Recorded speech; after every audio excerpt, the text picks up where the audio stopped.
السلام عليكم، اهلا وسهلا بيكم في قناتي هانور ارت.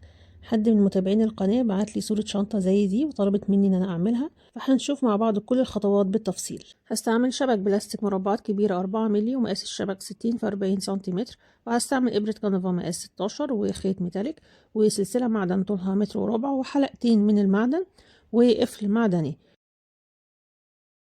وهبدأ أعمل تقسيمة للغرز. هحط 6 علامات على الشبك وأعد من أول مربع 1 2 3 4 5 6 7. بحط علامة، بعد من عند العلامة مرة تانية 1 2 3 4 5 6 7. أحط علامة وأعد تاني من عند العلامة 1 2 3 4 5 6 7. وبحط علامة وأعد من عند العلامة 1 2 3 4 5 6 7، وهكذا بكرر العد بنفس الطريقة لغاية لما أحط 6 علامات على الشبك.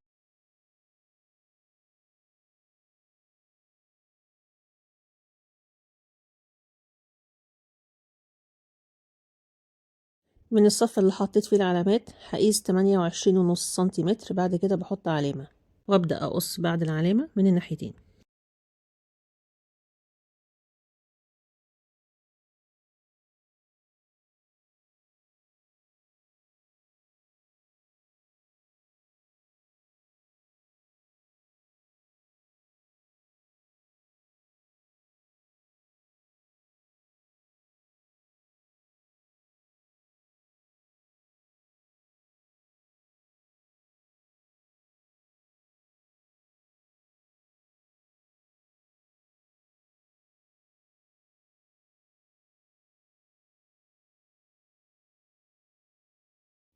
ده كده هيكون شكل القلاب وظهر الشنطة مع بعض، ودي هتكون شكل قفلة الشنطة بالطريقة دي.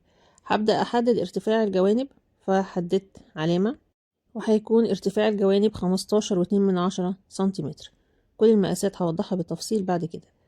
فدلوقتي هجيب الشبك البلاستيك وعلى المقاس دوت، على مقاس العلامة الصفراء اللي أنا حطيتها، هبدأ أحدد الجزء الأولاني للشبك أو الجزء الأولاني للشنطة. ده هيكون ارتفاعه وهيكون عرضه نفس عرض المستطيل اللي أنا قصيته قبل كده.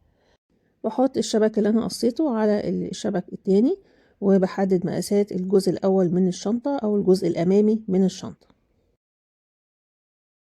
ولازم أكون محددة العلامات اللي هقص عليها أو أكون رسمت خط على الشبك لو الشبك كان لونه أبيض. بعد كده أبدأ أقص.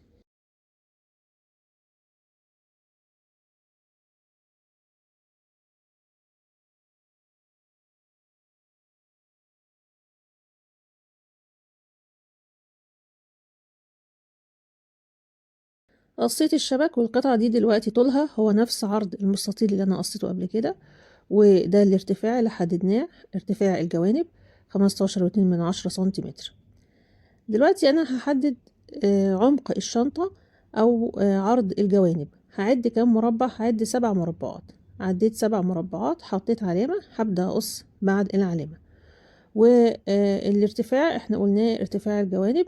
وبالنسبة لقاعدة الشنطة اللي أنا دلوقتي بقصها، فهيكون طولها قد عرض المستطيل الكبير اللي أنا قصيته في الأول،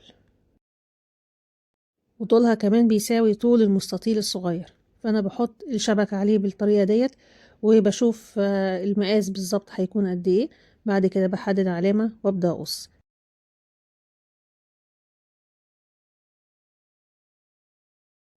كده المقاسات مظبوطة بالنسبة لقاعدة الشنطة. دلوقتي هبدأ أحدد ارتفاع الجوانب، وهيكون ارتفاعها هو نفس عرض المستطيل الصغير اللي هو هيكون الجزء الأمامي للشنطة. وبحدد العرض بتاعها هيكون 7 مربعات، وابدأ أقص بعدها. هقص قطعتين متساويتين قد بعض بالظبط، وكل المقاسات وعدد المربعات هوضحها بعد ما أخلص القص.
انتهيت من قص كل قطع الشنطة وقطعتين الجوانب قد بعض بالظبط. قبل ما اشتغل في الغرز بجيب شبك البلاستيك وبقص الزوايد البلاستيك الموجودة في الأطراف لغاية ما تتساوى كل الأطراف وتكون كلها زي بعض في كل أجزاء الشنطة.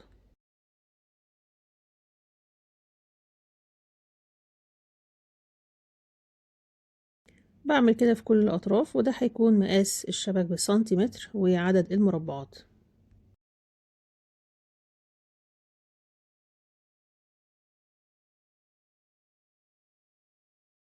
هستعمل خيط ميتاليك، والخيط الميتاليك ده موجود في محلات الخيوط والكروشيه وفي منه أنواع كتيرة. هقص من الخيط حوالي نص متر وأدخل طرف الخيط في الإبرة.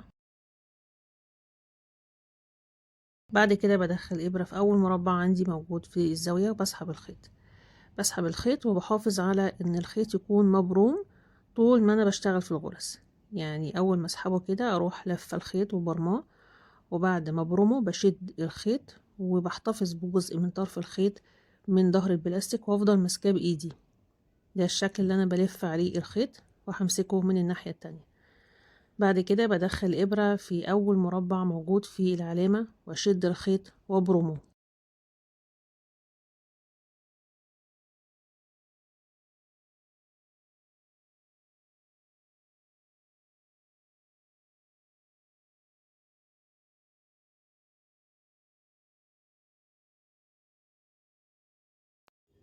بعد من اول مربع دخلت فيه الخيط، 1 2 3 4. المربع رقم 4 في الصف التاني بسحب منه الخيط وبثبت طرف الخيط اللي موجود في البداية بإيدي واشده علشان يدخل ما بين الغرز. أعد من أول مربع دخلت فيه الخيط، 1 2 3 4 5 6 7 واسحب الخيط. فكده عملت غرزة تانية على 7 مربعات والخيط مبروم. هرجع لأول علامة حطيتها في البداية، هدخل فيها الإبرة واسحب الخيط وابرمه بالشكل ده. طبعا العلامة كده هتتكسر فشلت العلامة واسحب الخيط. بعد كده بدخله في تاني علامة عندي، العلامة اللي لونها اخضر، بدخل فيها الخيط ودايما بتأكد ان الخيط مشدود، الخيط مبروم قبل ما ادخله في المربع اللي بعد كده. دي خطوات مملة شوية بالنسبة للمبتدئين، بس بعد كده بتتعودي عليها لان في الاخر النتيجة بتكون شكلها حلو قوي. فهدخل ابرة في المربع اللي فيه العلامة الخضراء واسحب الخيط وابرمه.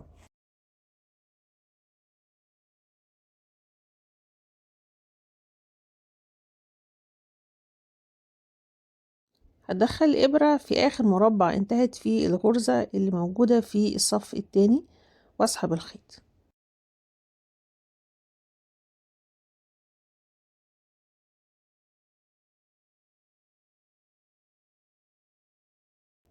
بعد ما برمت الخيط أعد 7 مربعات من بداية دخول الخيط، 1 2 3 4 5 6 7 واسحب الخيط.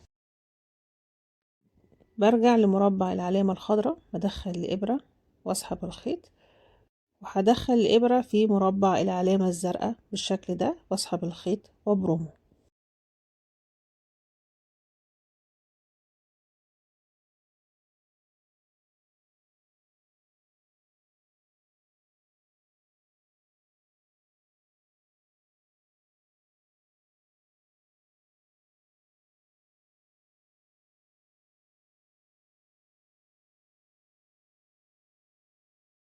هدخل الإبرة في آخر مربع انتهت فيه الغرزة التانية في الصف التاني، أسحب الخيط وابرمه وأعد 7 مربعات من بداية دخول الخيط، 1 2 3 4 5 6 7 أسحب الخيط.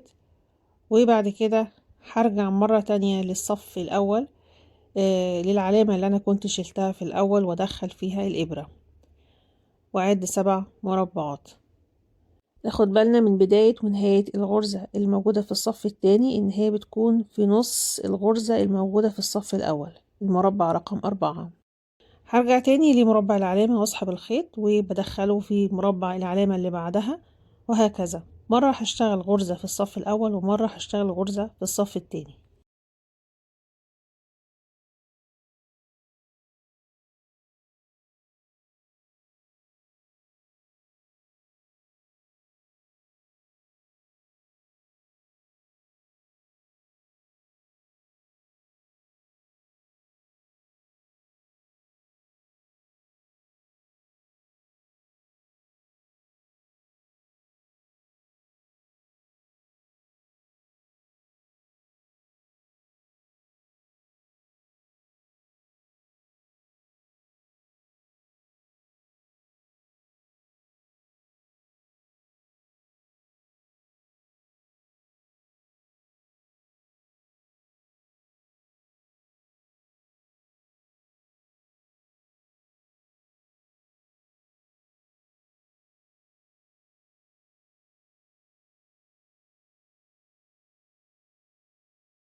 ده هيكون شكل اول صفين عندي من الغرز، كل غرزة على 7 مربعات. وصلت لنهاية الصف التاني، بسحب الخيط من اخر مربع انتهت فيه الغرزة الاخيرة وابرم الخيط وادخل الابرة في اخر مربع موجود عندي في الصف التاني، ودول كده لو عديناهم هنلاقي ان هما 4 مربعات. الصف التاني هيبدأ وهينتهي على 4 مربعات بس. اما اول صف وتالت صف وخامس وسابع صف هيكونوا على 7 مربعات. هبدأ دلوقتي اكرر غرز الصف الاول بالظبط بنفس الترتيب، مفيش اي فرق، هي الغرز على 7 مربعات، وكل مرة بسحب الخيط وابرمه كويس واكرر نفس الغرز.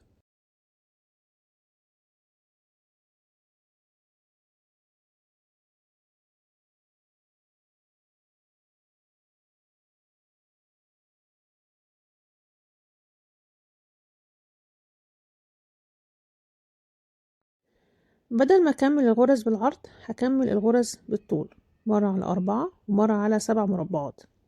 في حاجتين بحافظ عليهم طول ما انا بشتغل في الغرز، ودي ملحوظة مهمة، ان يكون في فراغ ما بين كل غرزة والتانية، يكون الخيط مشدود في الاتجاهات دي.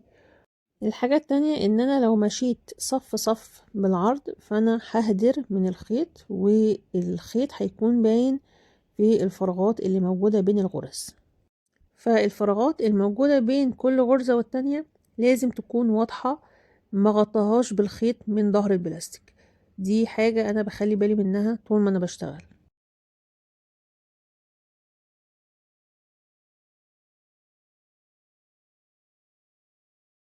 فالخيط عندي انتهى بالشكل ده وانتهى بالطرف ده، هجيب خيط جديد وابدأ اشتغل في الصف التاني، وطبعا هيبدأ ب4 مربعات.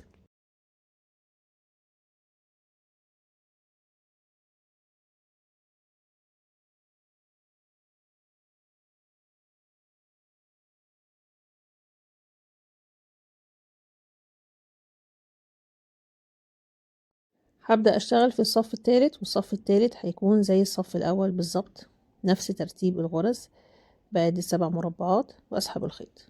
ونخلي بالنا دي كانت صفوف العلامات اللي احنا بدأنا بيها، فهنكمل عليها باقي الصفوف. هبدأ دلوقتي في الصف الرابع، هيبدأ من رابع مربع موجود في الصف واسحب الخيط على 7 مربعات. في نفس صف المربع ده بسيب مربع وبعد كده واسحب الخيط، يبقى الصف التاني والصف الرابع هيكونوا زي بعض، والصف الأول والتالت هيكونوا زي بعض. مرة أبدأ ب7 مربعات ومرة أبدأ ب4 مربعات، بس الغرزة نفسها ثابتة، الغرزة الأساسية معايا على 7 مربعات. هكمل بالطريقة اللي تعجبني، المهم ان انا في الاخر يعني يديني في النهاية ان الغرز تكون شكلها مبروم في مسافات وفراغات باينة ما بين كل غرزة والتانية، وما يكونش فيه هدر في الخيط. وهوضح بعد كده نمط الغرز.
ده كده نمط الغرزة الأساسي على 7 مربعات.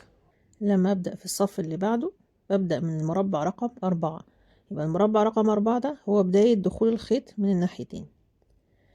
شايفين هنا أنا رجعت العلامات مرة تانية، زي ما احنا شايفين التقسيمة هتكون ماشية ازاي، وازاي الغرز هتتكرر بعد كده، وهتكمل الغرز كلها زي اللي قبلها بالظبط مرة على 4 مربعات كبداية، ومرة على 7 مربعات، والغرزة الأساسية معايا هتكون على 7 مربعات.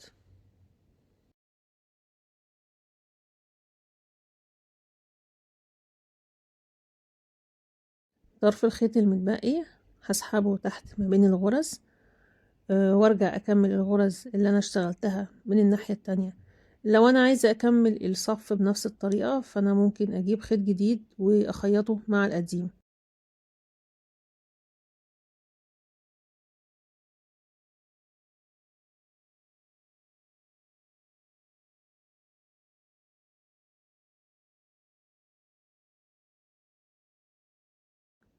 ده هيكون شكل الغرز بعد ما اكتملت وبدأت وانتهت بنفس الطريقة.